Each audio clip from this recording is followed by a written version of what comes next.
I've just come back from spending a week in the Hawaiian town of Hilo. Now, by most standards, Hilo is a pretty small town, but in Hawaiian terms, Hilo is a largish town and it's a very important one. It's important for a number of reasons, but the reason that I was there is because Hilo, every year in March, Hilo hosts a major Hawaiian cultural competition. It's a hula festival, and hula is the Hawaiian dance, and for Hawaiians, Merrie Monarch is a real celebration of Hawaiian culture and everything that it stands for. People come from far and wide, particularly from Japan. The Japanese are just mad for hula, and getting tickets for any of the Merrie Monarch events is absolutely like finding gold dust. Now, before I went, I didn't have tickets for any of the events, and I said that whatever happened, I wanted to really participate and contribute.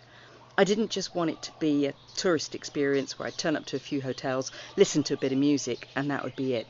I wanted in some way to participate and to contribute, and I was completely open to what that way was going to be. And I'm so pleased that I was, because I ended doing something that's made me so proud and that gives me such great memories and was truly a very Hawaiian thing to do.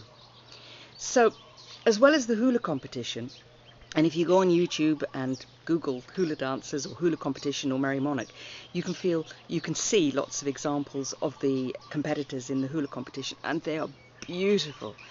The men, the women, it's just absolutely stunning. But on the Saturday, the last Saturday, they have a parade. Now, this parade in many ways is like any other parade. It's got floats, and there was a Walmart float, and there are marching bands, and various schools and universities had got their bands or their floats. And they have the pa'u riders, and the pa'u riders are the big attraction of this parade. Pa'u is the Hawaiian word for a skirt, and in older times, the pa'u riders were women who, rather than riding side saddle, chose to wear long skirts that they draped in a certain way so that they could ride with both legs astride the horse. And they would use these long flowing skirts to enable them to make dramatic entries into events. So the pa'u riders are a group, and it's a group of 7. You have the pa'u princess, who is dressed up most gloriously. She has 2 female attendants.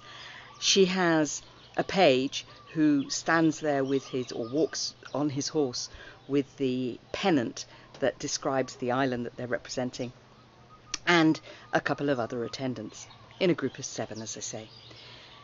And what I was doing was helping make the leis, the adornments, the decorations for the horses. The horses and the princess and the attendants and the pages all have to be beautifully adorned, and there are 7 groups, one representing each island of Hawaii.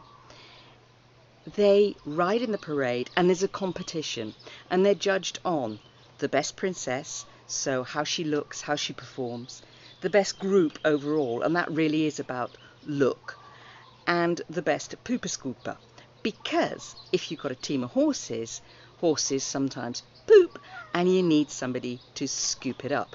And because there's quite a lot of it, the pooper scooper is quite large. So I was involved in the team that this year was representing the island of Molokai. Now, the colour for Molokai is green, and that's why I'm wearing this green t-shirt, because this was our t-shirt. And if I move the camera a little bit, you can just see what was written on the t-shirt. So this was our t-shirt for our group, and we spent hours putting together the leis for the horses, and for the princess, and for attendants, and the page, and the male attendants as well.